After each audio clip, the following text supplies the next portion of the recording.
So and good morning to all iWatchers around the world. So today is Monday. So napakasarap simulan ng linggong ito ng napakasayang umaga, ng napaka-productive na araw. So lalong-lalo na ngayon, Monday ngayon, kumbaga every Monday kung ano yung fire mo, kung ano yung fire spirit mo, sa Monday ay yung madadala mo for the whole week.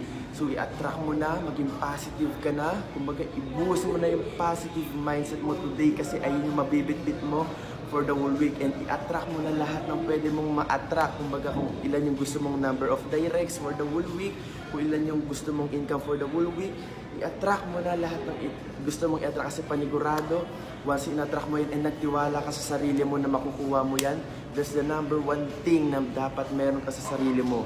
Magtiwala ka na maaabot mo yung ginagol mo every week, every month, every 3 months, every year.